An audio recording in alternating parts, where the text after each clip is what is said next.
Assalamualaikum warahmatullahi wabarakatuh. Halo semuanya teman-teman, selamat siang, selamat datang kembali di channel kesayangan kita, channel Ilo Entry.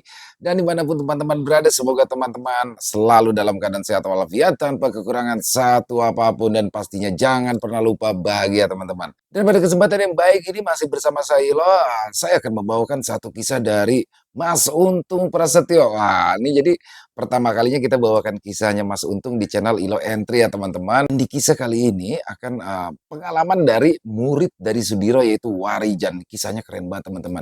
Kemungkinan ada beberapa part nanti ya, bukan part sih, jadi beberapa episode. Jadi nanti akan kami sambung selama 3 hari ini mungkin ya atau lebih. Nanti kita lihat aja bagaimana teman-teman, bagaimana juga silakan buat teman-teman yang punya saran ya. Makin penasaran kan dengan kisahnya teman-teman, tapi sebelum kita masuk ke dalam kisahnya, buat teman-teman mungkin yang baru bergabung, kami ucapkan selamat bergabung.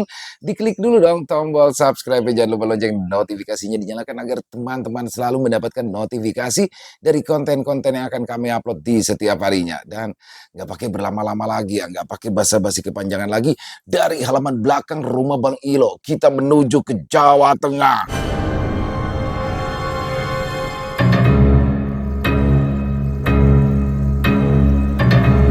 Langkah pertama Warijan mengelilingi Pulau Jawa. Kisah Warijan.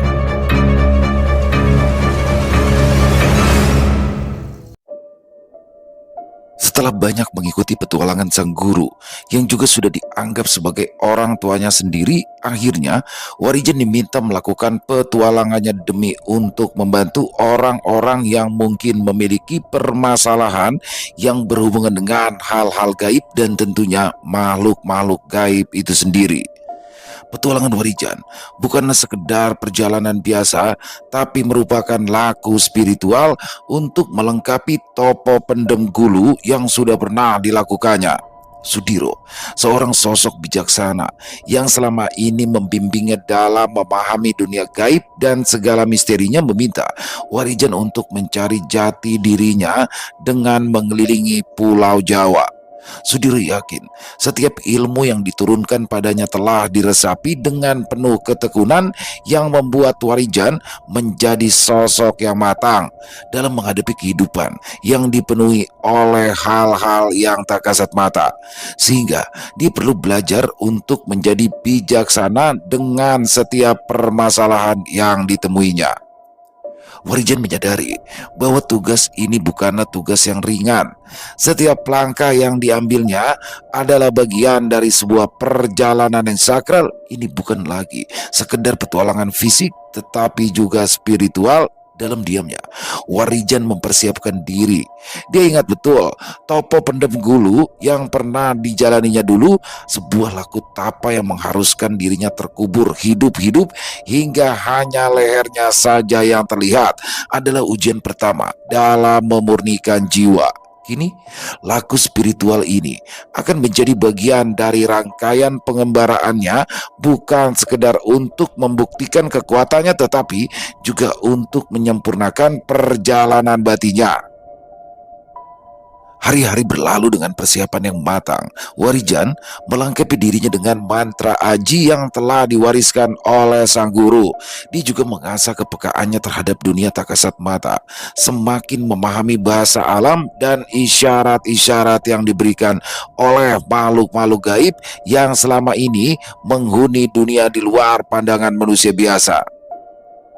Mulailah perjalanan laku lampahmu ke arah timur. Sepertinya di sana ada sebuah desa yang membutuhkan bantuan. Berpikirlah sebelum bertindak, karena tidak semua permasalahan dapat diselesaikan dengan cara kekerasan. Carilah keluarga, teman, dan sahabat di setiap tempat yang kau lalui. Selalu bersikap rendah hati dan jangan pernah merasa jumawa, ujar Sudiro memberikan wejangan sebelum Warijan memulai langkahnya. Warijan menatap Sudiro dengan mata penuh keyakinan. Dia tahu petualangan ini bukan sekedar perjalanan fisik, tapi ini adalah perjalanan jiwa. Perjalanan yang akan membentuknya menjadi seseorang yang lebih bijaksana dalam menggunakan semua kemampuan yang ia miliki. Warijan telah banyak belajar dari sang guru, mendengar berbagai kisah tentang dunia gaib, tentang roh-roh yang tidak tenang, tentang energi yang tersembunyi di balik tirai dunia nyata. Bahkan, ia ikut langsung masuk ke alam gaib ketika menghadapi pertempuran dengan sosok Pati Tirta Pawana serta para sekutunya. Dan kini saatnya ia melangkah sendiri, membawa semua ajaran dan nilai-nilai yang telah ditanamkan gurunya ke dalam laku kehidupan. Sri Kanti, yang juga sudah menganggapnya sebagai anaknya sendiri, ikut mempersiapkan semua yang dibutuhkan oleh Warijan ketika Warijan bersiap untuk memulai petualangan spiritualnya. Sri Kanti berperan penting dalam memastikan bahwa segala kebutuhan Warijan telah dipersiapkan dengan baik. Dengan teliti, ia menyiapkan bekal-bekal yang diperlukan, hatinya pun dipenuhi doa agar Warijan senantiasa dilindungi oleh Yang Maha Kuasa. Di sisi lain, Widanu, seorang pemuda yang dikenal memiliki tingkat ilmu yang lebih tinggi dibandingkan Warijan, selalu berada di sisinya sebagai adik dan sahabat yang setia. Widanu telah lama menyadari potensi besar yang dimiliki Warijan, namun dia juga tahu bahwa perjalanan ini akan penuh dengan bahaya yang tidak bisa dianggap enteng. Karena itu, dia merasa bertanggung jawab untuk memberikan dukungan yang bisa menguatkan Warijan. Dengan caranya yang tenang namun penuh wibawa, Widanu terus meyakinkan Warijan bahwa dia tidak akan pernah benar-benar sendirian dalam perjalanannya. Widanu telah berjanji akan selalu siap membantu Warijan jika dihadapkan pada kesulitan yang tidak dapat diatasi sendirian.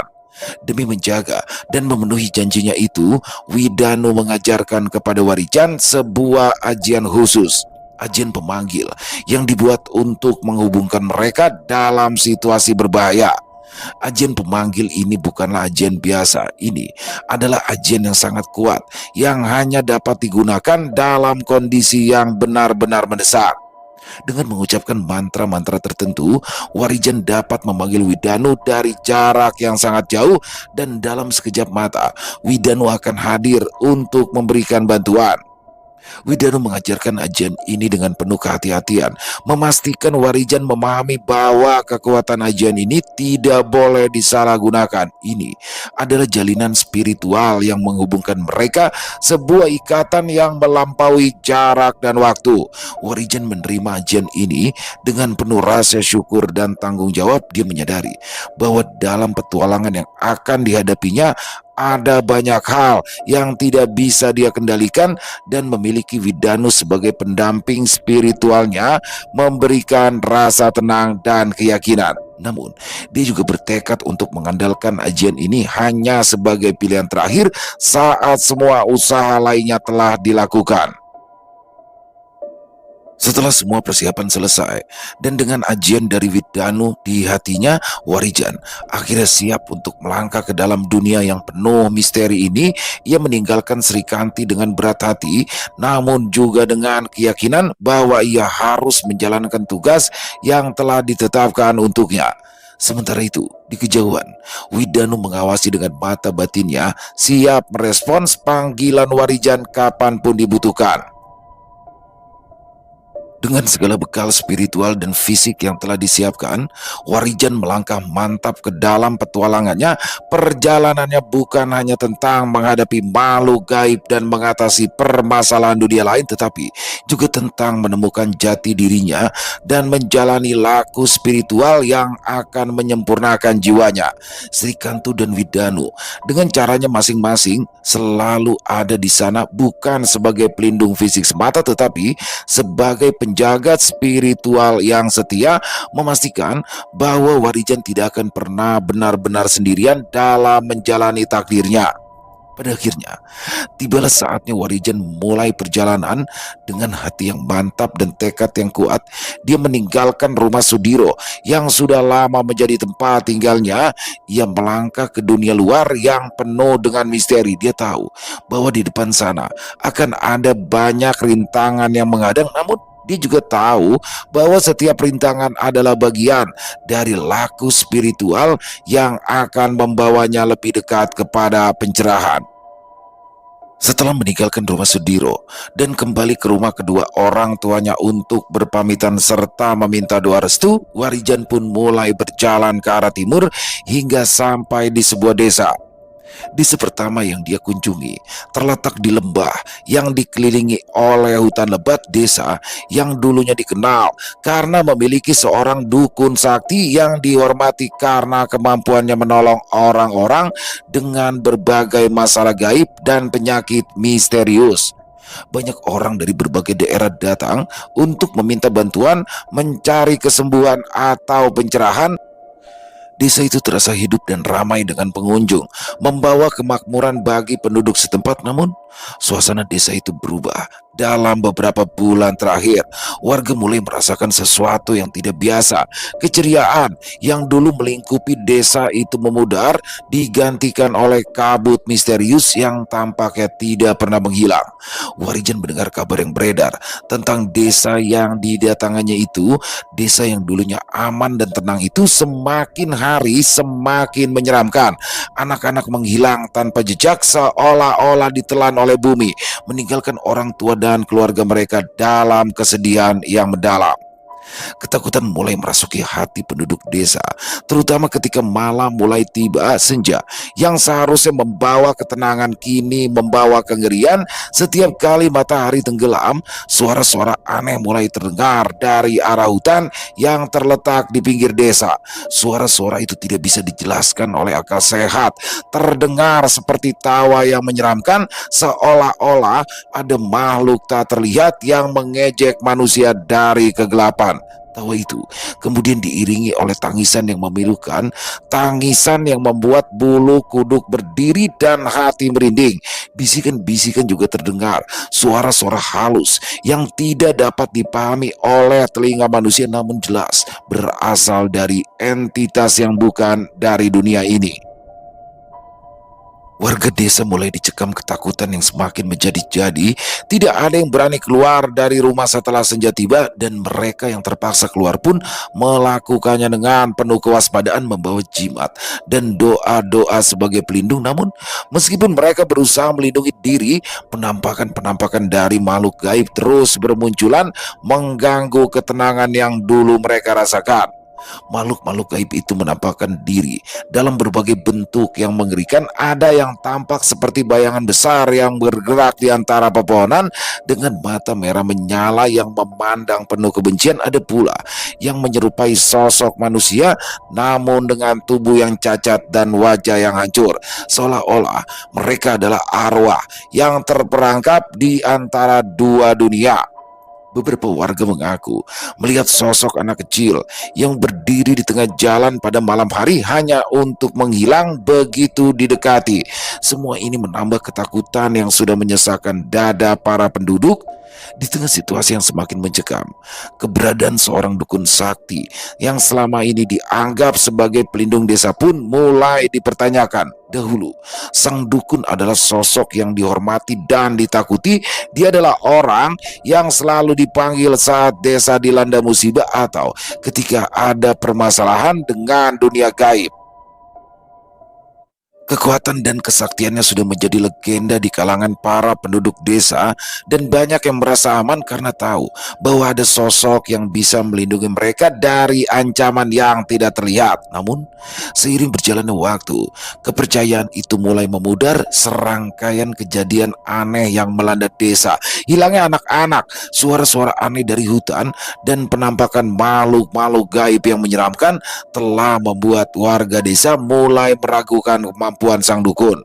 Ketakutan yang melanda desa tidak lagi bisa diatasi hanya dengan mantra ataupun jimat yang diberikan oleh sang dukun. Setiap kali mereka meminta bantuan, hasilnya tidak seperti yang diharapkan.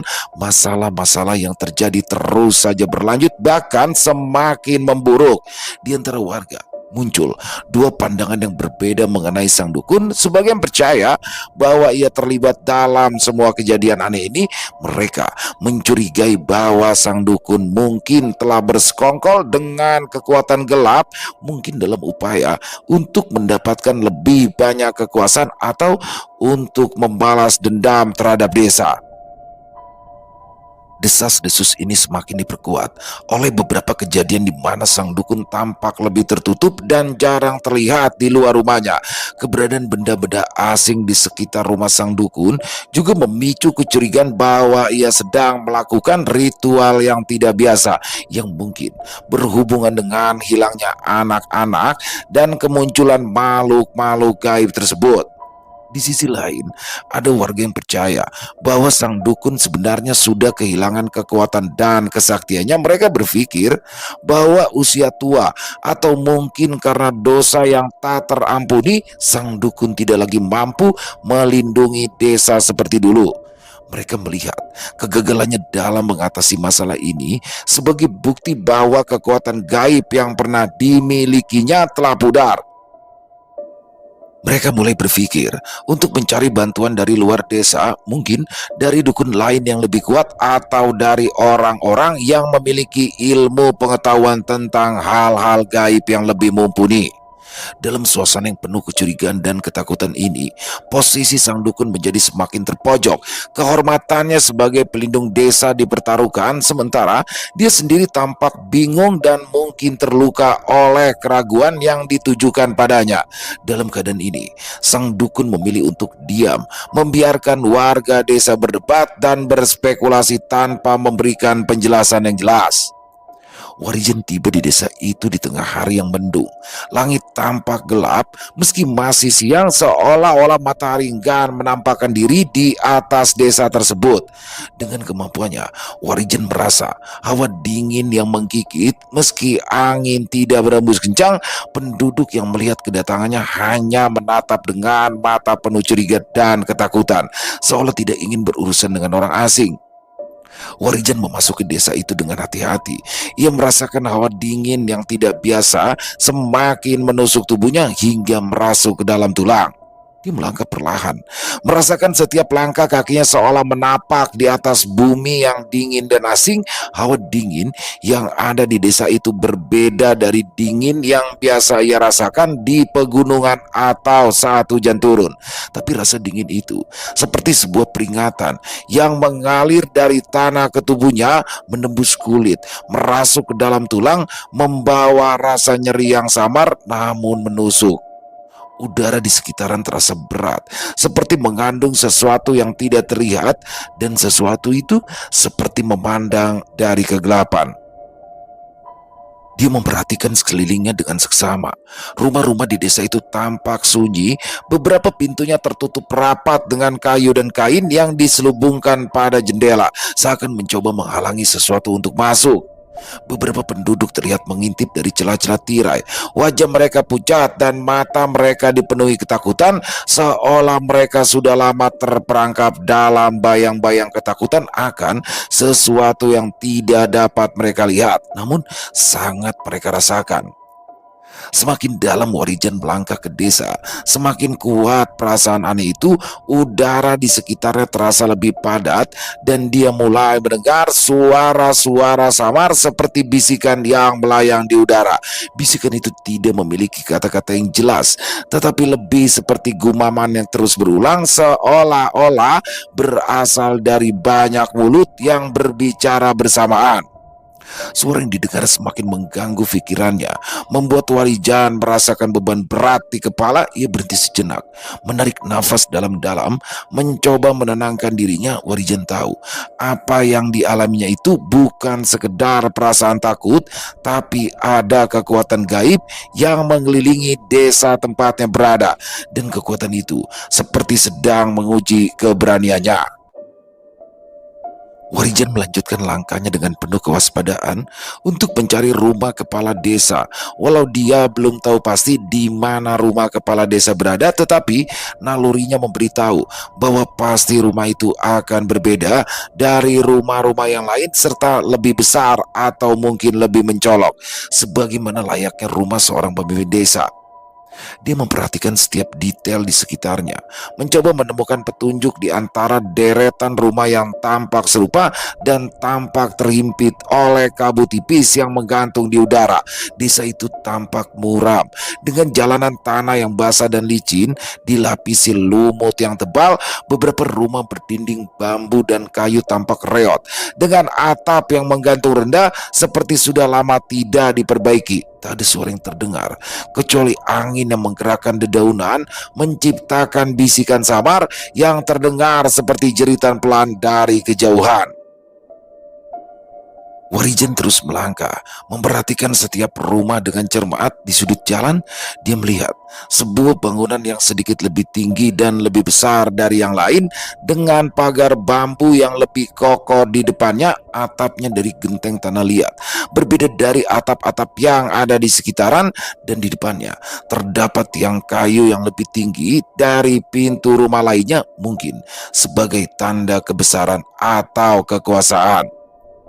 Dia mempercepat langkahnya menuju bangunan itu. Di sepanjang perjalanan, tatapan curiga dari beberapa penduduk yang bersembunyi di balik jendela dan pintu rumah mereka masih mengikutinya.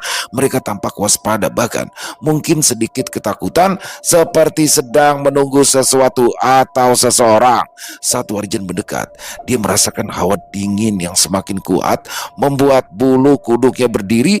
Udara di sekitar rumah itu terasa lebih tebal, seakan-akan ada sesuatu yang tak terlihat yang menahan langkahnya. Warijan berhenti sejenak di depan pagar bambu, mengamati rumah itu. Beberapa tanda di pintu depan dan dinding menunjukkan bahwa tempat itu sudah lama tidak dihuni dengan tenang. Dengan hati-hati, Warijan membuka pagar yang berderit keras, lalu melangkah ke arah pintu depan. Dia merasakan kehadiran sesuatu yang tak kasat mata, sebuah energi yang membuat tubuhnya semakin berat. Tiba-tiba saja ia mendengar suara langkah pelan dari dalam rumah. Pintu rumah kepala desa itu bergerak, sedikit terbuka perlahan, dan seorang pria tua dengan rambut putih acak-acakan muncul. Matanya memandang tajam dengan tatapan penuh curiga. Warijan merasakan hawa yang semakin dingin dan berat, tetapi dia tetap tenang. Dia memperkenalkan dirinya dengan suara lembut namun tegas, menyebutkan bahwa ia datang untuk membantu desa tersebut. Pria tua itu tidak segera menjawab, hanya memandangnya dengan tatapan yang lebih dalam, seolah-olah mencoba membaca niat dari Warijan. Setelah beberapa saat yang terasa sangat panjang, pria itu akhirnya membukakan pintu lebih lebar, menganggukkan kepala, dan mempersilahkan Warijan masuk. Dengan langkah pasti, Warijan mulai memasuki rumah itu, siap untuk mengungkap misteri yang menyelimuti desa ini. Dia tahu malam ini akan menjadi awal dari perjalanan yang panjang dan penuh tantangan. Di dalam rumah, hawa dingin semakin terasa, bahkan lebih kuat dari sebelumnya. Ruangan itu gelap, hanya diterangi oleh beberapa lampu minyak yang berkedip lemah di sudut meja. Pria tua itu mulai bercerita dengan suara pelan tentang bagaimana desa ini pernah menjadi tempat yang hidup dan ceria, hingga sesuatu yang jahat mulai mengintai mereka, menculik anak-anak, dan menebar ketakutan yang tak pernah mereka rasakan sebelumnya. Warijan mendengarkan dengan seksama, menyadari bahwa ia tengah berada di tengah pusaran misteri yang sangat dalam. Dia tahu malam ini akan menjadi malam yang panjang, malam di mana dia harus menyiapkan diri untuk menghadapi apapun yang bersembunyi di balik kegelapan desa. Dengan keteguhan hati, dia memutuskan untuk mencari kebenaran di balik semua ini, apapun resikonya. Perkenalkan, namaku Sarman, dan saat ini aku adalah kepala desa di sini, ujar lelaki tua itu. Nama saya Warijan, Pak, balas Warijan sambil tersenyum. Apakah kamu mengenal Seorang pria dari sebuah desa yang bernama Sudiro, tanya lelaki tua itu, membuka perbincangannya dengan Warijan di dalam rumahnya yang terlihat gelap dan penuh hawa dingin itu. Wah, beliau adalah guru saya, Pak. Dan beliau yang meminta saya untuk memulai lampah laku saya di desa ini. Balas Warijan menjelaskan, yang membuat lelaki tua itu tampak terkejut mendengar jawabannya. Lelaki tua itu terdiam sejenak, matanya memandang Warijan dengan lebih tajam. Keterkejutan yang terpancar di wajahnya perlahan berubah menjadi harapan yang mengalir lembut dalam sorot matanya. Seolah-olah nama Sudiro yang disebut oleh Warijan telah membawa angin segar ke dalam rumah yang gelap dan dingin ini. Hening sejenak menyelimuti mereka. Hanya suara angin yang berdesir pelan di luar rumah terdengar samar. Sudiro, gumam lelaki tua itu lirih, seolah-olah nama itu adalah mantra yang lama ia harapkan. Aku sudah beberapa kali mencarinya. Bahkan aku harus kehilangan seorang sahabat untuk dapat keluar dari desa ini.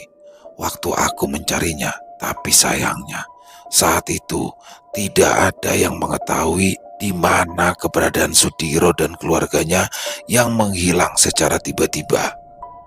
Jika kamu adalah memang benar murid Sudiro, maka mungkin inilah jawaban dari doa-doa kami, ujar lelaki tua yang suaranya mulai bergetar antara rasa lega dan ketakutan yang masih tersisa.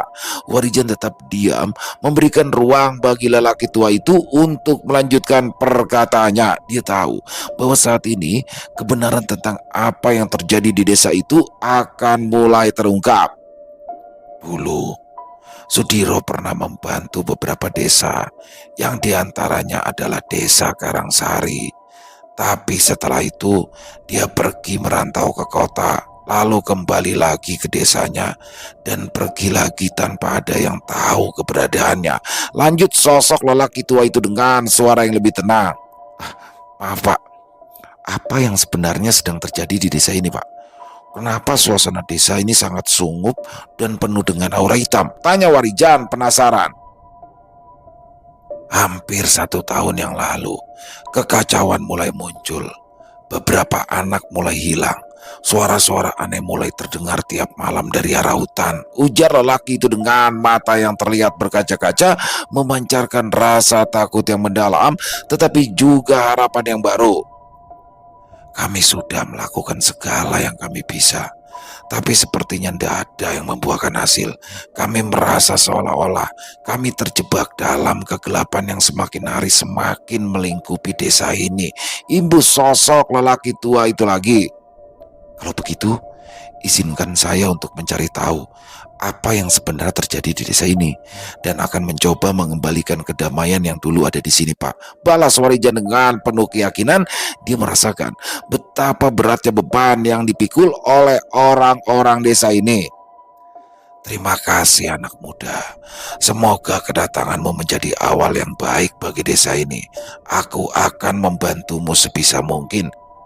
Balas lelaki tua itu dengan wajahnya yang mulai memancarkan kelegaan yang halus. Warijan tersenyum tipis, menganggukkan kepala sebagai tanda terima kasih. Dia merasakan semangatnya tumbuh seperti bara yang perlahan menyala di tengah kegelapan. Dia tahu bahwa perjalanan baru saja dimulai dan banyak hal yang masih harus diungkap dan dihadapi. Dia menarik nafas panjang, mencoba menenangkan diri, mengumpulkan setiap keberanian yang ada dalam dirinya. Dalam hati, ia berdoa kepada Sang Pencipta agar diberikan kekuatan dan ketenangan. Dia tahu apapun yang akan dihadapinya nanti bukanlah sesuatu yang mudah. Warijan merasa ada sesuatu yang mengintai dan sedang menunggu di luar sana dalam kegelapan yang pekat dan penuh misteri. Ada satu hal yang harus kau ketahui, Le. Di desa ini ada sebuah tempat di pinggiran hutan yang berbatasan langsung dengan desa, yang dilarang untuk didatangi oleh siapapun. Dari zaman aku kecil dulu, para sesepuh desa memperingatkan kami untuk tidak mendekati tempat itu. kecuali pada saat dilaksanakannya ritual Sabto Dino yang bertepatan menjelang panen raya tiba di desa ini, ujar Pak Sarman menjelaskan tentang desanya. Warijen berdiri di ambang sebuah keputusan besar. Kata-kata dari lelaki tua itu terus tergiang di telinganya, memberikan isyarat akan sebuah tempat yang mungkin menjadi kunci dari misteri yang menyelimuti desa itu. Hatinya berdegup kencang, bukan karena takut, tetapi karena kesadaran bahwa perjalanan yang akan ditempuhnya ini bukanlah perjalanan biasa. Ini adalah jalan yang penuh dengan teka-teki dan bahaya, tempat di mana alam gaib dan dunia manusia bersinggungan dengan cara yang tidak pernah dibayangkan oleh kebanyakan orang.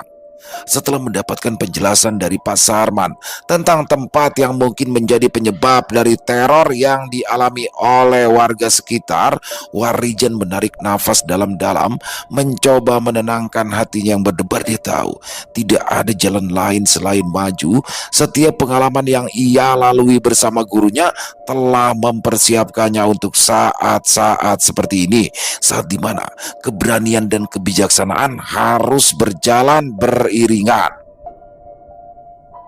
Hati Warijan merasa semakin mantap dengan arah yang harus ditempuhnya. Pak Sarman, yang merupakan kepala desa setempat yang sangat dihormati karena pengetahuannya tentang sejarah dan misteri desa, telah memberikan arahan yang tepat tentang tempat yang dianggap sebagai pusat dari semua masalah yang sedang melanda desa. Tempat itu dikenal oleh penduduk sebagai tempat yang wingit, penuh dengan aura mistis yang menakutkan, dan hanya sedikit orang yang berani mendekatinya, apalagi masuk ke dalamnya. Dengan tatapan penuh kebijaksanaan, Pak Sarman memberikan beberapa pesan terakhir yang menekankan pentingnya kewaspadaan dan kekuatan hati saat Warijan memasuki tempat tersebut. Mereka saling berpamitan. Pak Sarman mendoakan keselamatan Warijan dalam perjalanan yang akan ditempuhnya. Dengan langkah yang mantap namun penuh kehati-hatian, Warijan mulai melangkah menuju tempat yang dimaksud. Jalan setapak yang ia lalui semakin lama semakin sepi, seolah-olah menjauh dari keramaian dan menuju dunia lain yang lebih sunyi dan gelap. Pepohonan di sekitar jalan semakin rapat dan tinggi, menutup langit dan menciptakan suasana yang suram. Warijan merasakan hawa yang berbeda, lebih dingin dan lebih berat, seolah-olah alam di sekitarnya mengamati setiap langkah yang dia ambil. Semakin dalam dia melangkah, semakin terasa kehadiran sesuatu yang tak terlihat namun begitu nyata dalam nuansa yang ia rasakan. Burung-burung yang biasanya bersuara di sekitaran hutan kini tampak menghilang, dan hanya ada suara langkah kakinya yang menggema pelan di jalan setapak. Warijan tetap teguh, mengingat tujuan yang ada di depan matanya. Dia tahu bahwa tempat itu adalah sumber dari masalah-masalah yang telah menakut-nakuti penduduk desa. Warijan melangkah semakin dalam ke arah hutan, hingga akhirnya dia tiba di depan sebuah bangunan tua yang terlihat sangat aneh. Bangunan itu berbentuk rumah joglo kecil berukuran sekitar 5 meter persegi, namun setengah dari bangunannya tampak terkubur oleh akar pohon dan semak belukar yang lebat, seolah-olah alam sendiri berusaha menelan bangunan tersebut, menyembunyikan dari pandangan dunia luar. Meski tampak rapuh dan seolah-olah hampir runtuh, bangunan itu tetap memancarkan aura yang sangat kuat, penuh dengan misteri yang menantang Warijan untuk bisa mengungkapnya. Warijan berhenti sejenak, memandangi bangunan itu dengan penuh kewaspadaan. Hatinya berbisik bahwa tempat itu bukan sekedar bangunan tua yang tidak boleh sembarangan dikunjungi. Ada sesuatu yang janggal, yang tidak dapat dilihat oleh mata biasa namun sangat terasa oleh nalurinya. Menyadari potensi bahaya yang mengintai, Warijan memutuskan untuk membuka mata batinnya. Dengan tenang, dia mulai memusatkan pikiran, menarik nafas dalam-dalam, dan perlahan membuka jalur energi spiritual di dalam dirinya. Mata batinnya yang telah diasah melalui laku spiritual dan ajian-ajian yang ia pelajari mulai memperlihatkan wujud-wujud yang tersembunyi di balik tabir dunia gaib. Apa yang tidak dapat dilihat oleh pandangan mata biasa kini tampak jelas di hadapan mata batinnya. Ketika mata batin Warijan semakin terbuka, penglihatannya terhadap dimensi yang lebih halus menjadi semakin jelas. Di tengah kesunyian hutan yang mencekam dan di balik bangunan joglo kecil yang sebagian sudah tertutup semak belukar, dia melihat sesuatu yang sebelumnya tersembunyi dari pandangan mata biasa. Sebuah gapura besar, megah, dan penuh wibawa perlahan-lahan muncul di hadapannya, berdiri di belakang bangunan joglo tersebut. Gapura itu terlihat nampak kuno, dihiasi dengan ukiran-ukiran rumit yang tampak seperti simbol-simbol gaib, memancarkan aura mistis yang sangat kuat. Meski sebagian besar dari gapura itu juga tertutupi oleh semak belukar dan akar pohon, tapi kekuatan yang mengalir dari tempat itu terasa sangat nyata bagi Warijan. Tidak ada keraguan lagi di dalam hatinya bahwa gapura itu bukanlah sekedar pintu biasa. Itu adalah jalan menuju alam gaib, sebuah portal yang menghubungkan dunia manusia dengan dunia makhluk gaib yang mendiami daerah tersebut.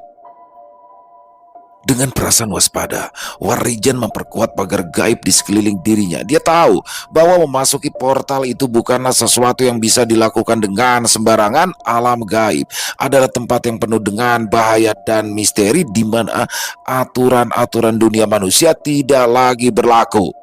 Namun, dia juga tahu bahwa untuk bisa mengungkap kebenaran di balik hilangnya anak-anak dan teror yang melanda desa, dia harus bisa memasuki dunia lain itu, meskipun resiko yang dihadapinya sangat besar. Warijan mendekati gapura gaib itu dengan hati-hati. Langkahnya pelan namun pasti. Setiap langkah terasa seperti ujian, menguji keberanian dan keteguhan hatinya. Dia bisa merasakan tatapan-tatapan makhluk-makhluk gaib yang tak kasat mata, seolah-olah mereka menilai apakah dia layak untuk melangkah lebih jauh. Warijan memusatkan pikirannya, mengingat semua ajian dan laku spiritual yang telah ia pelajari selama ini. Dia tahu bahwa kekuatan fisik saja tidak cukup untuk melintasi portal gaib itu, diperlukan kekuatan batin dan keyakinan yang kuat. Saat ia berdiri di depan gapura yang tepatnya berada di belakang bangunan kecil berbentuk rumah joglo itu, Warijan merasakan getaran halus yang menjalar dari tanah hingga ke tubuhnya. Tidak lama berselang, Warijan melihat sosok-sosok makhluk gaib yang bergerak gelisah. Makhluk-makhluk gaib dengan bentuk yang aneh dan mengerikan tampak mengintai dari balik semak-semak dan pohon-pohon besar. Mereka tampak tidak senang dengan kehadiran Warijan. Mereka seperti penjaga setia yang siap menyerang siapapun yang mencoba mendekati bangunan itu. Aura negatif yang memancar dari mereka pun terasa begitu kuat hingga mencoba merasuk ke dalam tubuh dan pikiran Warijan untuk menakutinya. Namun Warijan tidak sedikit pun gentar. Dia tahu bahwa untuk menghadapi makhluk-makhluk gaib itu, dia membutuhkan perlindungan yang lebih. Dengan segera ia mulai membaca ajian pelindung yang telah ia pelajari dari gurunya. Ajian ini bukanlah mantra biasa. Ini adalah pagar gaib yang akan melindungi dirinya dari serangan gaib yang mungkin dilancarkan oleh makhluk-makhluk yang ada di sekitaran. Dengan penuh keyakinan, Warijan melafalkan ajian itu dalam hati, merasakan energi spiritual yang mulai mengalir dari dalam dirinya, membentuk perisai tak terlihat di sekeliling tubuhnya. Setiap kata yang dia ucapkan membawa kekuatan yang semakin memperkokoh pagar gaib tersebut. Warijan bisa merasakan bagaimana kekuatan dari pagar gaib itu melingkupi dirinya, memancarkan cahaya yang tidak terlihat, yang memadamkan kegelapan di sekitaran. Makhluk-makhluk gaib yang tadi bergerak gelisah kini tampak mundur, seolah merasa takut oleh kekuatan yang dipancarkan oleh Warijan. Mereka tidak lagi berani mendekat, tetapi tetap mengawasi dengan penuh kewaspadaan. Dan dengan satu tarikan nafas dalam, Warijan melangkah maju melewati gapura besar itu. Setelah melangkah melalui gapura gaib besar itu, Warijan merasa seolah-olah waktu dan ruang telah berubah. Udara di sekitarnya terasa lebih dingin, dan warna-warna yang dulunya cerah kini tampak suram, seolah-olah terselimuti oleh kabut tipis yang menimbulkan perasaan tidak nyaman. Dunia ini terasa asing, berbeda dari apapun yang pernah ia alami di dunia manusia. Pepohonan menjulang tinggi dengan bentuk aneh, cabang-cabang yang melengkung dan menjulur seperti tangan-tangan yang meraih. Sementara tanah di bawah kakinya terasa lembut dan berlumpur seakan-akan bisa tenggelam kapan saja. Warijan harus selalu waspada karena alam ini bisa menipu dan memperdaya pikiran siapapun yang memasukinya tanpa persiapan. Langkahnya semakin mantap saat dia berjalan lebih dalam lagi masuk ke dunia ini, menyusuri jalan setapak yang tampak seperti tidak berujung. Suara-suara aneh seperti bisikan halus dan tawa seram mengisi udara, menambah ketegangan yang semakin tebal. Warijen merasakan tatapan-tatapan yang tidak terlihat dari makhluk-makhluk gaib yang bersembunyi di bayang-bayang, mengawasinya dengan penuh rasa ingin tahu atau mungkin dengan niat jahat. Di tengah perjalanannya, Warijan tiba di sebuah lapangan terbuka yang dikelilingi oleh pohon-pohon besar. Di tengah lapangan itu berdiri sebuah batu besar yang memancarkan cahaya redup seperti pelita di tengah kegelapan. Pada batu itu terdapat simbol-simbol misterius yang terukir di permukaannya, berkilau dalam cahaya yang aneh. Warijan merasakan kekuatan besar yang mengalir dari batu tersebut, sebuah kekuatan yang tampaknya menjadi pusat dari semua energi gaib di sekitaran tempat ini. Saat ia mendekati batu itu, sebuah bayangan besar muncul di hadapannya. Bayangan hitam itu perlahan berubah menjadi sosok makhluk bertubuh tinggi besar dengan mata merah menyala, memancarkan aura yang menakutkan. Makhluk yang memiliki wajah seperti kera besar itu memiliki dua taring panjang di bagian atas mulutnya, sementara dua taring yang ada di bawah mulutnya terlihat lebih pendek tapi dengan ukuran lebih besar. Warjen tahu bahwa makhluk ini bukanlah sembarang makhluk gaib. Makhluk itu berdiri diam, tetapi tatapannya tajam, menembus langsung ke dalam jiwa Warijan.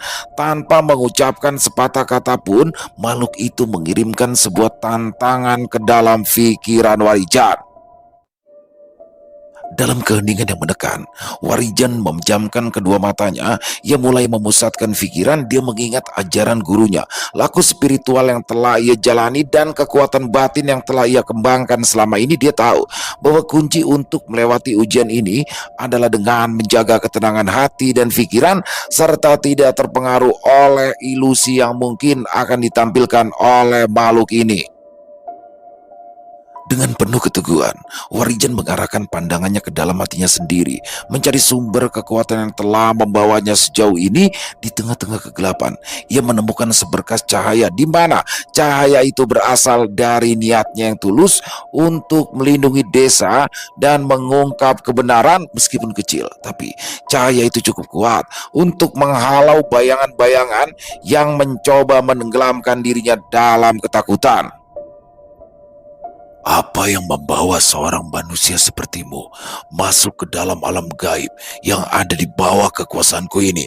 Tanya makhluk itu dengan nada yang penuh wibawa namun tidak lagi mengancam. Warijan menarik nafas dalam-dalam, mengatur pikirannya yang masih terjaga dalam ketenangan, dan dengan suara yang mantap dia menjawab, "Aku datang ke sini bukan untuk menantang apalagi merusak keseimbangan alam ini. Tapi aku datang untuk mencari kebenaran dan mengakhiri ketakutan yang telah melanda desa Cikal Gading. Ada sesuatu yang mengganggu keseimbangan antara dunia nyata dan alam gaib tempatmu berada, yang menyebabkan anak-anak hilang dan ketakutan menyelimuti desa. Aku harus menemukan sumber dari gangguan ini dan menghentikannya," ujar Warijan menjelaskan keinginannya. Makhluk gaib bertubuh tinggi besar itu mendengarkan dengan seksama. Matanya yang merah menyala tampak memancarkan cahaya yang berkilauan seiring dengan setiap kata yang diucapkan Warijan. "Desa Cikal Gading," gumam sosok makhluk menyeramkan itu. "Makhluk-makhluk dari alam ini tidak akan sembarangan menyerang dunia manusia, kecuali ada sesuatu yang memancing mereka. Apa kau yakin bahwa sumber masalahnya berasal dari sini?" balas sosok itu menanyakan. "Aku telah mengikuti jejak-jejak yang membawa aku ke sini. Ada sesuatu yang tidak beres, sesuatu yang memanggil makhluk dari alam ini ke dunia kami. Aku datang bukan untuk melawan, tapi untuk mencari jalan keluar, agar desa Cikal Gading bisa kembali hidup dengan tenang," balas Warijan dengan mantap. "Karena niatmu benar dan datang dengan hati yang tulus, maka aku akan menjelaskan semuanya," Apa yang terjadi dengan desa Cikal Gading? Balas sosok makhluk gaib itu dengan tegas, perlahan tapi pasti. Kabut tebal menyelimuti tempat di mana Warijan berada. Kabut tebal yang tiba-tiba menyelimuti tempat Warijan berdiri menimbulkan perasaan aneh. Suasana berubah drastis dan hanya dalam hitungan detik. Pemandangan di sekitar berubah total. Tanah lapang yang sebelumnya hanya dihiasi oleh batu besar itu kini telah lenyap, digantikan oleh sebuah bangunan megah yang tampak seperti istana. Dinding-dindingnya dihiasi dengan ukiran-ukiran indah, pilar-pilar besar menjulang tinggi, dan cahaya temaram dari lentera-lentera emas menerangi ruangan yang luas dan mewah.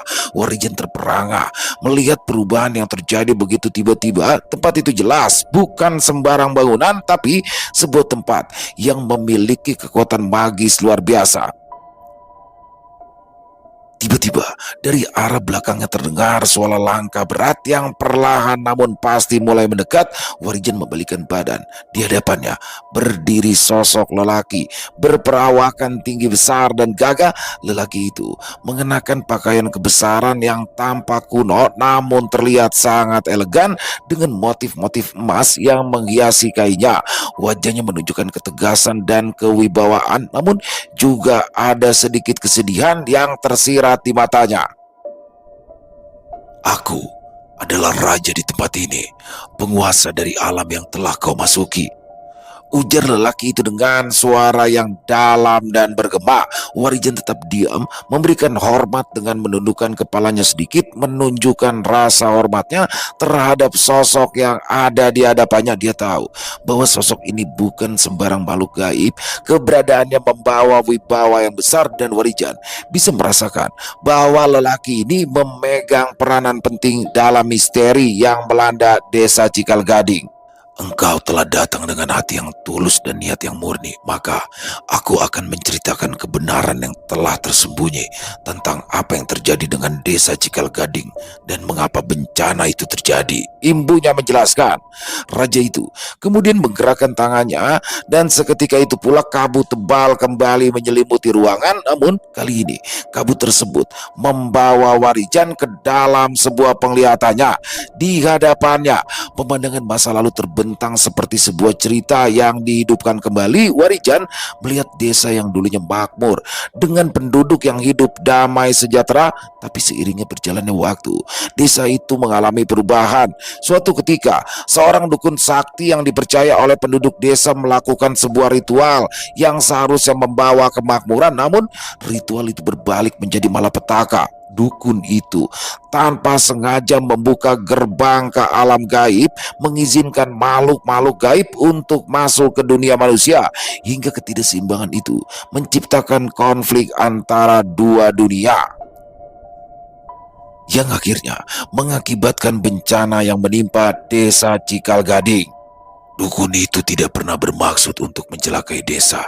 Dia hanya ingin membawa kemakmuran. Namun, kurangnya pengetahuan dan kebijaksanaan menyebabkan bencana itu. Makhluk-makhluk gaib yang masuk ke dunia manusia mulai mengambil anak-anak sebagai bentuk kemarahan mereka, karena mereka merasa wilayah mereka telah diusik. Dan sejak itu teror dan ketakutan menguasai desa. Ujar sosok penguasa gaib itu menceritakan apa yang sebenarnya telah terjadi.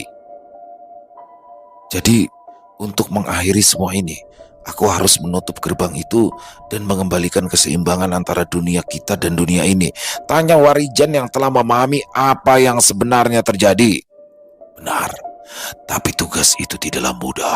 Banyak makhluk di sini yang tidak ingin gerbang itu ditutup karena mereka telah menemukan cara untuk mendapatkan kekuatan dari dunia manusia. Tapi jika engkau berhasil, keseimbangan akan pulih dan desa akan kembali damai. Balas penguasa gaib itu dengan tegas. Aku akan melakukan yang terbaik untuk menutup gerbang itu dan mengembalikan keseimbangan demi ketenangan dan demi kedamaian antara dunia ini dan dunia kami. Balas Warijan dengan penuh kemantapan. Penguasa kerajaan gaib itu tersenyum tipis, sebuah senyum yang penuh dengan kebijaksanaan dan harapan. Kalau begitu, aku akan membantumu sejauh yang aku bisa. Tapi ingatlah, hanya dengan hati yang murni dan niat yang tulus, engkau akan mampu menyelesaikan tugas ini. Sekarang bersiap, karena perjalananmu masih panjang dan penuh rintangan. Dengan kata-kata yang diucapkan oleh penguasa kerajaan gaib itu, penglihatan Warijan tentang masa lalu desa Cikal Gading pun mulai memudar dan Warijan kembali berdiri di ruangan megah itu. Dengan hati yang penuh keberanian, Warijan bersiap untuk melangkah lebih jauh ke dalam misteri ini menuju tugas terakhir yang akan menentukan nasib desa Cikal Gading. Warijan mendengarkan dengan seksama saat sosok penguasa kerajaan gaib itu memberikan petunjuk terakhirnya. Setelah kembali ke duniamu, carilah 7 batang kayu dari pohon Joho. Pohon itu bukanlah sembarang pohon. Dia memiliki kekuatan untuk menghalangi pergerakan antara dua dunia. Tancapkan ke 7 batang kayu pohon Joho itu tepat di depan gapura besar. Dengan begitu, engkau akan menutup jalan yang menghubungkan alam gaib ini dengan duniamu, ujar sosok penguasa kerajaan gaib itu. Warijan pun menganggukkan kepalanya. Setelah tahu apa yang harus dilakukannya, dia tahu bahwa tugas ini tidak akan mudah karena pohon Joho, meskipun terdengar familiar, adalah pohon yang jarang ditemukan dan memiliki kekuatan mistis tersendiri. Selain itu, tancapan kayu itu bukan hanya tindakan fisik, melainkan ritual yang membutuhkan ketepatan dan pemahaman mendalam akan energi yang ada di tempat itu. Aku akan membantumu mencegah rakyatku untuk menyerangmu dari tempat ini. Namun, ingat bahwa mereka akan terus mengintai dan mencoba mencari celah untuk kembali ke duniamu.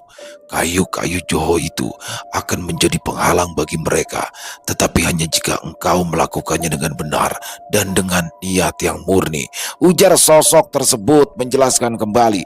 Warijan merasa sedikit lega mendengar bahwa penguasa gaib itu akan membantunya.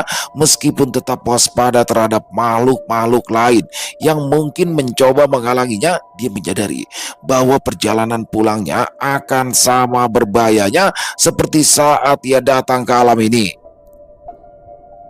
Terima kasih atas bantuannya.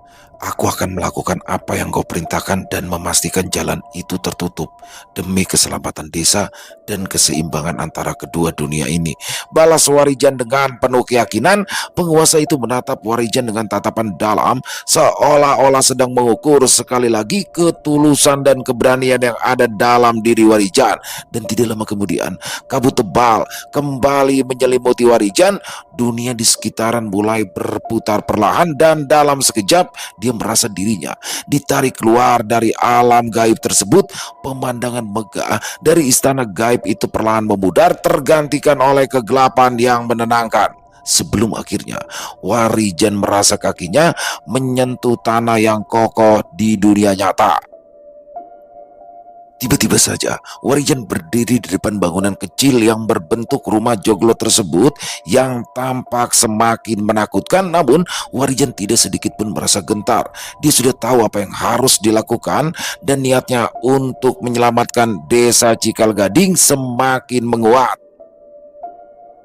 Dengan langkah pasti, Warijan mulai berjalan kembali ke desa. Setibanya di desa, Warijan langsung menuju rumah Pak Sarman. Pria tua itu tampak terkejut melihat kedatangan Warijan, namun segera menyadari bahwa sesuatu yang penting telah terjadi. Tanpa membuang waktu, Warijan menceritakan seluruh kejadian yang dialaminya di alam gaib itu, termasuk penjelasan dari penguasa gaib untuk mencari 7 batang kayu dari pohon Joho, lalu menancapkannya di depan gapura gaib yang berada tepat di belakang bangunan kecil berbentuk rumah joglo tersebut. Tanpa membuang waktu, mereka mulai mempersiapkan diri. Pak Sarman mengumpulkan beberapa penduduk desa yang bisa dipercaya untuk membantu mencari pohon Joho, sementara Warijan mempersiapkan perlengkapan yang diperlukan untuk perjalanan ke dalam hutan. Mereka membawa bekal yang cukup serta beberapa peralatan sederhana untuk menandai tempat-tempat penting di dalam hutan. Ingat, Le, pohon Joho bukan hanya pohon biasa, Tapi pohon tersebut memiliki roh penjaga yang harus dihormati. Jika kita menemukannya, jangan lupa untuk memberikan sesaji sebagai tanda hormat, ujar Pasarman menjelaskan. Warijan mengangguk. Ia mengingat betul nasihat tersebut. Dia tahu bahwa perjalanan ini bukan sekedar pencarian fisik, melainkan juga sebuah laku spiritual yang membutuhkan kesabaran, kehati-hatian, dan penghormatan kepada alam. Dengan doa dan tekad yang bulat, mereka memulai perjalanan ke dalam hutan pada keesokan harinya. Hutan yang dulu tampak seperti tempat biasa kini terasa berbeda di mata Pasarman dan beberapa penduduk desa lainnya. Setiap langkah yang diambilnya penuh kehati-hatian, sementara pandangannya selalu waspada terhadap segala sesuatu di sekitarnya. Mereka berjalan jauh ke dalam hutan, menembus bagian-bagian yang jarang dijamah manusia. Pohon-pohon besar dengan akar menjalar di tanah, semak belukar yang lebat, serta suara-suara aneh di hutan menemani perjalanan mereka. Setelah beberapa jam berjalan, mereka pun akhirnya tiba di sebuah lembah kecil yang dikelilingi pohon-pohon tinggi. Di tengah lembah itu berdirilah pohon Joho yang mereka cari. Pohon itu besar dengan batang yang kokoh dan daun-daun yang tampak berkilau di bawah sinar matahari yang menyelinap di antara pepohonan. Warijan dan Pasaman segera melakukan ritual penghormatan, menyiapkan sesaji yang mereka bawa dan meletakkannya di bawah pohon Joho sebagai tanda penghormatan kepada roh penjaga pohon itu. Setelah itu, dengan hati-hati, mereka mulai memotong 7 batang kayu dari pohon tersebut dan berusaha untuk tidak mengganggu keseimbangan alam di sekitaran. Dengan 7 batang kayu Joho di tangan, Warijan merasa lebih dekat dengan penyelesaian tugas. Kini mereka harus kembali ke gapura besar di tengah hutan, tempat yang menjadi gerbang antara dua dunia. Warijan tahu bahwa perjalanan ini belum berakhir, namun dia juga tahu bahwa langkah berikutnya adalah kunci untuk bisa menyelamatkan desa. Sesampainya di depan bangunan kecil berbentuk rumah joglo yang disakralkan oleh warga desa Cikal Gading, Warijan merasakan energi gaib yang kuat mengelilingi tempat itu. Udara terasa berat dan suasana penuh dengan keheningan yang menegangkan. Warijan tahu bahwa ini adalah momen yang paling menentukan untuk desa Cikal Gading. Tanpa membuang waktu, Warijan mulai membacakan ajian yang telah dikuasainya. Suara doanya bergema pelan namun tegas, seolah-olah memanggil kekuatan dari alam semesta untuk melindungi dirinya, Pasarman, dan orang-orang yang telah menemani mereka. Ajian itu bukan sekedar kata-kata, tetapi mantra yang menghubungkan dirinya dengan energi gaib yang ada di sekitarnya, membentuk pagar gaib pelindung yang kuat. Setelah membaca ajian, Warijan menutup kedua matanya sejenak, memusatkan konsentrasinya dan membuka mata batinnya. Dengan mata batin yang kini terbuka, dia bisa melihat lebih jelas energi dan makhluk-makhluk gaib yang ada di sekitaran tempat itu. Aura-aura gaib terlihat berputar-putar di sekitar mereka, seolah menunggu tindakan berikutnya dari Warijan. Dengan hati-hati, Warijan mengambil 7 batang kayu Joho yang telah dipersiapkannya. Setiap batang kayu memancarkan cahaya halus, menandakan kekuatan mistis yang terkandung di dalamnya. Dia berjalan mendekati gapura besar yang ada di belakang bangunan kecil tersebut, tempat yang menjadi gerbang antara dunia nyata dan alam gaib. Sambil memegang batang kayu Joho pertama, Warijan menancapkannya ke tanah tepat di depan gapura. Suara kayu yang menembus tanah terdengar pelan, namun getarannya terasa sampai ke dalam tulang. Begitu kayu itu tertancap, Warijan merasakan energi di sekitarnya mulai bergeser, seolah-olah ada kekuatan besar yang bergerak di bawah permukaan. Saat dia menancapkan batang kayu kedua dan ketiga, energi di sekitar gapura semakin terasa kuat. Warijan bisa merasakan adanya perlawanan dari kekuatan gaib yang berada di seberang gapura. Namun pagar gaib yang telah ia buat melindungi mereka dari serangan langsung. Ketika batang kayu keempat dan kelima tertancap, suasana semakin menjadi tegang, udara di sekitar mereka bergetar, dan Warijan bisa merasakan tekanan yang semakin meningkat dari dalam gapura. Namun dia tetap tenang, melanjutkan tugasnya dengan keyakinan penuh. Saat batang kayu keenam tertancap, Warijan melihat sosok penguasa gaib dari alam di seberang gapura berdiri tegap. Di sisi lain, sosok itu memandang Warijan dengan tatapan penuh makna. Tidak ada kebencian atau amarah di mata sosok itu, hanya rasa hormat dan ketakjubannya pada Warijan. Warijan tahu bahwa penguasa gaib tempat itu telah menerima niatnya yang tulus dan tugasnya yang berat. Dengan nafas yang dalam, Warijan mengambil batang kayu ketujuh yang terakhir. Ini adalah momen puncak di mana semuanya akan ditentukan. Ia menancapkan batang kayu itu ke tanah dengan penuh kekuatan dan keyakinan. Begitu kayu terakhir tertancap, sebuah getaran kuat terasa menggetarkan tanah dan udara di sekitar mereka. Gapura besar itu mulai bergetar hebat, seolah ada kekuatan besar yang sedang bekerja untuk menutup pintu antara dua dunia. Cahaya dari batang-batang kayu Johor semakin terang, menyatu menjadi satu aliran energi yang melingkari gapura, menutupnya secara perlahan. Warijan merasakan tekanan energi gaib di sekitarannya mulai berkurang, tergantikan oleh rasa tenang yang menyelimuti tempat itu. Sosok penguasa gaib masih berdiri di sana. Kini, dengan senyum tipis yang penuh kebijaksanaan, sosok itu mengangguk perlahan, memberikan pengakuan atas usaha dan keberhasilan Warijan. Engkau telah melakukan tugasmu dengan baik. Gapura ini kini tertutup dan keseimbangan antara dua dunia telah dipulihkan. Desa Cikal Gading akan kembali tenang, bebas dari teror yang selama ini mengancam mereka. Aku dan rakyatku akan kembali ke alam kami, dan gerbang ini akan tertutup rapat, ujar sosok penguasa gaib itu dengan suara yang dalam dan tenang. Warijan mengangguk penuh rasa hormat dan merasa lega, namun juga penuh rasa syukur. Dengan langkah pasti, ia mundur perlahan, membiarkan proses penutupan gerbang berlangsung sepenuhnya. Dalam beberapa saat, gapura besar itu lenyap, hilang, ditelan oleh alam yang kembali tenang. Warijan berdiri di sana, di depan rumah joglo kecil yang kini tampak lebih tenang dan damai. Tugasnya selesai, dan perasaan kedamaian yang menyelimuti hatinya adalah hadiah yang jauh lebih besar daripada yang pernah ia bayangkan. Dia tidak menyangka jika telah menyelamatkan desa Cikal Gading, memulihkan keseimbangan antara dunia manusia dan dunia gaib. Dan kini ia bisa kembali ke desa dengan kepala tegak, mengetahui bahwa tugas berat yang diembannya telah dilaksanakan dengan baik. Selesai. Wow, luar biasa kisah dari Mas Untung Prasetyo, dan bagaimana di sini adalah langkah pertama dari Warijan ya untuk dia mengelilingi Pulau Jawa sesuai permintaan dari gurunya yaitu Sudiro. Oh, keren banget kisahnya.